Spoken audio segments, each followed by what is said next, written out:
Okay, well, we're moving along very fast. Okay, has everyone had an opportunity to look at the minutes from last month? If so, we'll entertain a motion to approve those. Teresa Cheek at large, I'll make a motion to accept the minute meetings from last month's meeting. Welling Clark, El Paso County, second. Okay, any further discussion, comments? All in favor, say aye. Aye. Aye. Any opposed? There are none. So do we have any public comments? Anybody signed in or asked to be? Okay. Well, we'll move on to action items then. And Danelle's sitting in for John today since he's out having a good time. He is. Thank you for having me. John is on vacation today. So today we have the safety action plan for the Pikes Peak region. You've seen this a few times, but today we're bringing it to you, hopefully for a recommendation to the board to approve this document. We've been working on this for quite a long time, actually, with all of the El Paso County, Teller County, and Park County municipalities and the counties themselves, with the exception of Colorado Springs and the city of Fountain. Those two entities actually have their own safety action plans. You might have seen some news articles about those recently. So the intent of this safety action plan is to provide an analysis of traffic issues, transportation issues in the region. It provides strategies that jurisdictions can use to address some of these issues. It has a list of some projects that those jurisdictions can then go after some implementation funding with.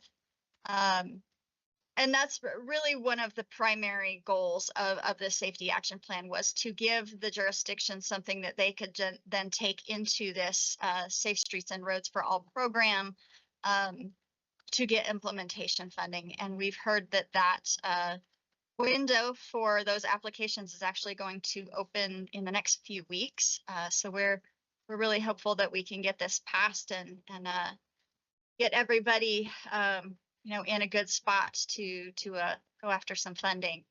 At this point, because we have gone over it a few times, I will say we did have 3 pretty minor public comments that we received. We reviewed those with the TAC and with the consultant team. The consultant team did also implement a couple of changes that were asked for by El Paso County. Just some, like there was a page where the projects weren't in order properly, things like that. But nothing substantial, nothing that changed content or anything since you've last seen it. I'm happy to answer any questions you might have or discussion that you might have at this point. But again, we're hopeful that you've had plenty of time to review.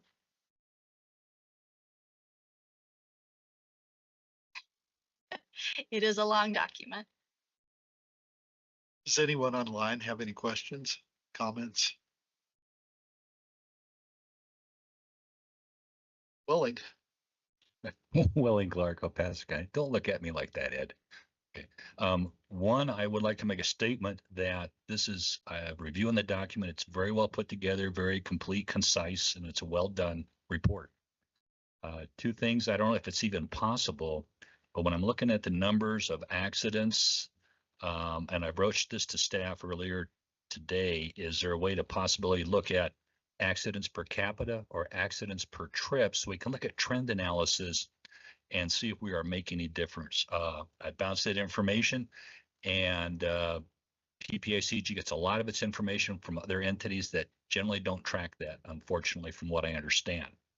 The second thing is, if we can identify that and we look at safety projects we've done in the past, if we can present that information to our elected officials, we can show them that they are doing something good, I think they'd be very appreciative of that.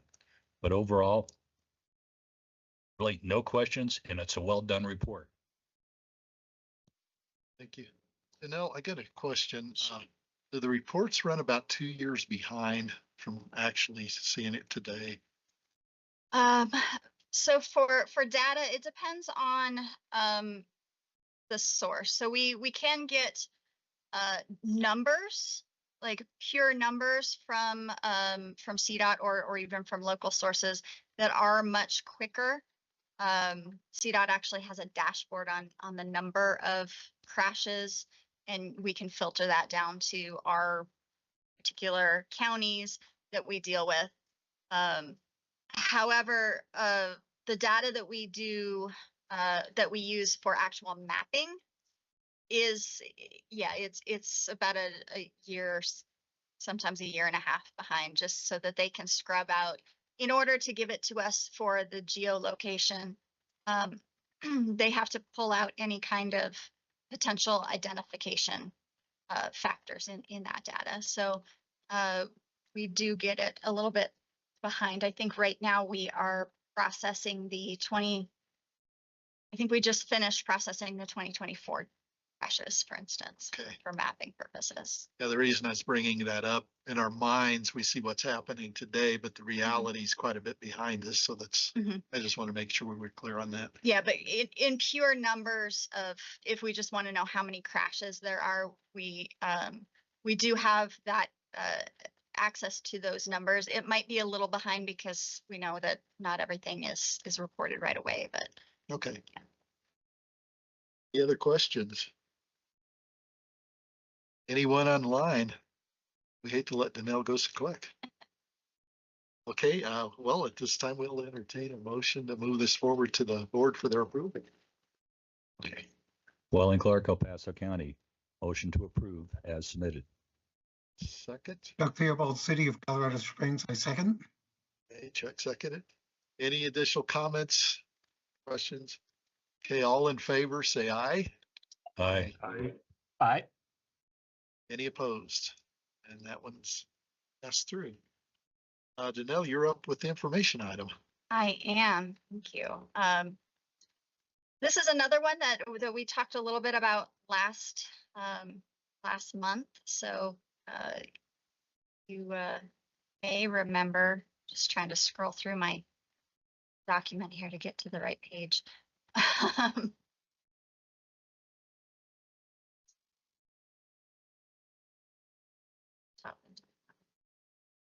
Okay. So the public participation plan is a document that we are updating now at the beginning of our 5-year planning cycle. Our last version was formally adopted by our board in 2019.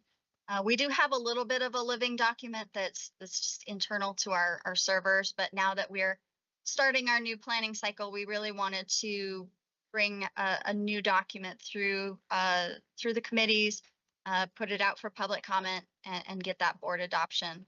And we will also be doing some updates to our Title VI plan and our limited English proficiency plan as well.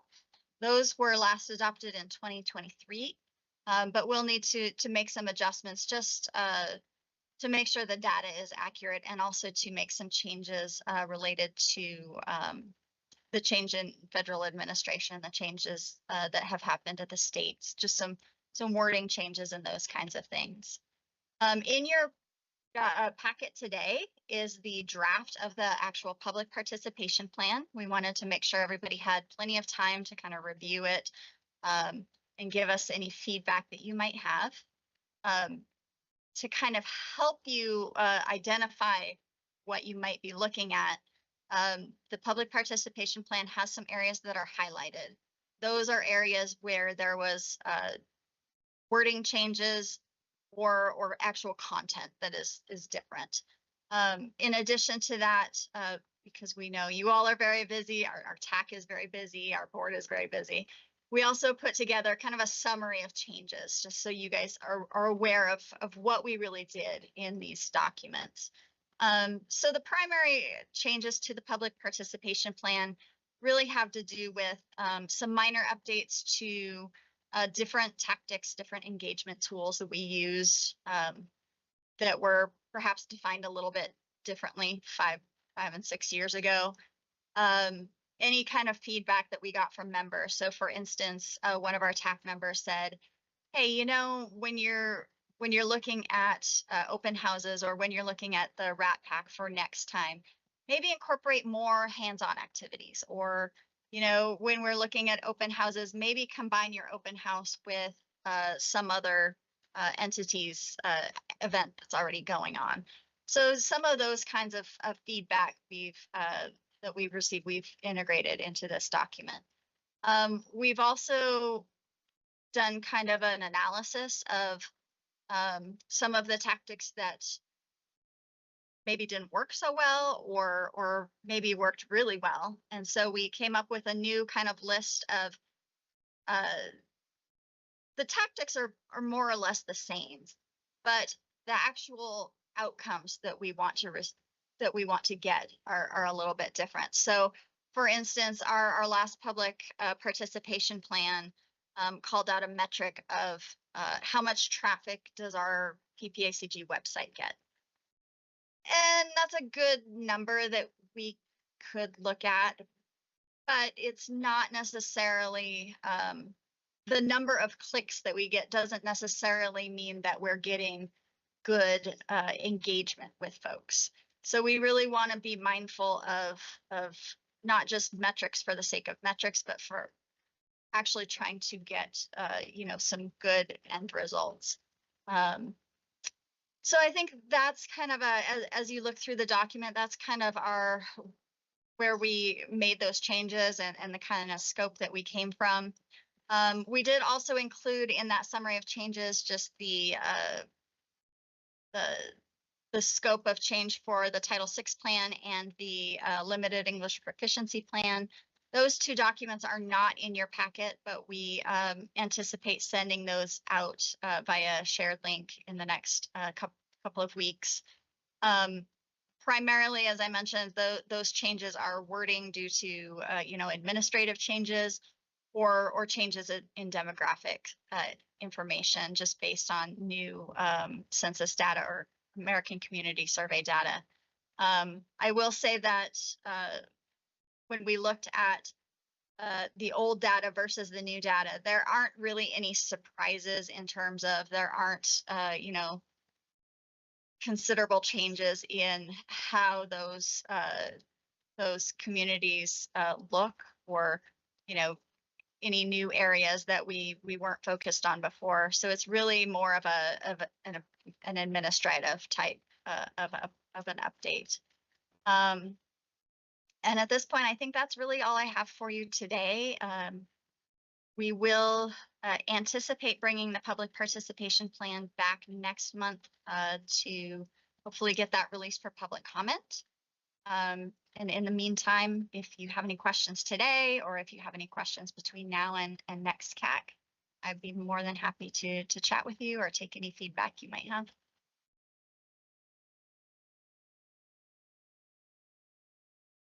Amen. It's quiet.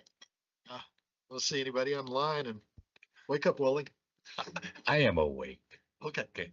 Welling Clark, El Paso County, thank you for pointing out. I did see a lot of the highlights in there. I was going to ask you, what are they for? And those are indicating changes. Thanks for pointing that out. Anyone else? If not, thank you for the report. Very informative. And you get to do a committee report now. I do. This should be pretty quick, I think. We do have that one at large opening.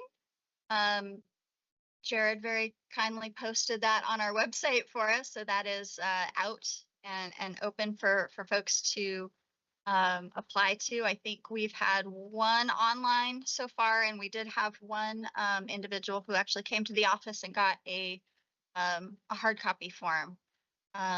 So if you have anybody who's interested in applying or interested in sitting with us, we would be more Is than that happy. valid through the 31st? I believe it was a 30-day window that we put it out for. So I think it is through, let's see, the 17th of April. Is that correct? I'm not sure we actually put an end date on it. That's why I was asking about the 31st. For some reason, I thought the end of the month. I don't know that we have an actual end date listed on the website, but the intent was, at least my intent was to have it open for at least 30 days, so that we could then have the nomination subcommittee hopefully meet before the next CAC meeting. And we did have 3 volunteers, Tyler Peoples, Teresa Cheek, and Kevin Clark, who volunteered for that committee. I'm working with them to set up a meeting to review those applications that we receive, and hopefully we will, if we don't receive any applications, or we don't receive any applications that we feel like would be a good fit for the committee, we can of course leave it open. But yeah, I'm not sure if we should add I was gonna say, if you don't mind, since the intent was 30 days, if Jared can repost it and put the 17th, if that's, I think that was a clerical error on my part, Jared. For a clarification, do we want like a priority of April 17th and then keep it open afterwards, or a hard April 17th deadline? I would think so that we could accomplish everything before the next meeting. Unless Danelle disagrees, I would say end it on the 17th. That would give us the 30 days, correct? It would. It would. Are you two comfortable with that? I think Kevin's online. Kevin, is that all right with you? That works. Okay. Mr. Chair? Mr. Yes, Chair? yes, Okay, yes. Welling Clark, El Paso County. Putting a deadline on would be good to get action to initiate, get someone involved in it. And if not, we can always, at the CAC, recommend that it be kept open again and re-promulgated again. Yes. I would just like to see the subcommittee to be able to get things moving as soon as possible within the constraints of our timeline. Mhm. Okay, well, thank you. One other thing I wanted to mention, Maddie Gullickson from the city of Colorado Springs has stepped away from the CAC. So we are working with Colorado Springs to fill her position. I've also reached out to Chuck and Callie to see if they are interested in serving another term.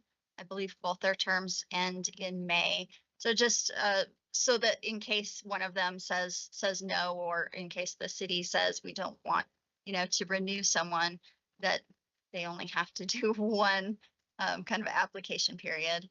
And I think that is all that I have to say. And there is the David that I spoke. Yes, with Okay, NEPCO. I shouldn't say spoke. That's been an email back and forth. And I still haven't accomplished anything with him, but I think he's very interested. Good. Yes, I know NEPCO was interested in filling their spot. We're also working with Hey Neighbor to try to hopefully get someone interested. I think I'm going to go talk to them next month when they meet. And for what it's worth, Commissioner Applegate, who's on the board, is working with some people up the mountain as far as getting them some representation. He knew some people up there and Great. said we'd love it. Absolutely. Yep. So we may hear more on that. Absolutely. That would be wonderful. I will reach out. I think there are 2 other individuals whose terms end at the end of May. So I'll reach out to those folks as well, just to see if they are interested in staying on our CAC, and if we can get those folks their letters so that we can keep them. Because we would love to have everybody stay. I think that's everything I have. Okay, well, thank you. Does anybody online have any announcements or anything they'd like to address the group with? Let's see, do you have one for the museum still up? Welling Clark, El Paso County. Just to let everybody know, on the 4th of July, the National Museum of World War II Aviation is going to have a special fly day and special events there. And it's a standard entrance fee for what is normal, but it is really a neat event to attend. You see warbirds fly and a lot of other neat things, and there's a lot of, we actually had some World War II veterans out last year. I don't know if we'll have them this year.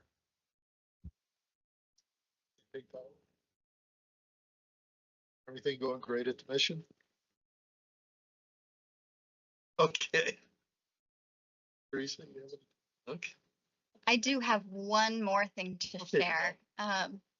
So our executive director, Annie Gunning, is sharing this with everybody. On March 30th, an organization called Reclaiming Civility is hosting a Civility in the City event at UCCS. It will have two speakers. One is named Maury Giles from Braver Angels. He's the CEO, and then also an author, Alexandra Hudson. And they're going to be talking about civility, courage, and connection lived out in our communities and why that matters right now. So there's an event March 30th, 7 p.m. at UCCS, and I can share that link with the CAC if anybody is interested. Thank you. Anyone else? Okay, and meeting schedule is normal. We don't have any changes coming up. And hearing none, I guess we will be adjourned. Thank you for attending, everyone. Thank you. Thanks.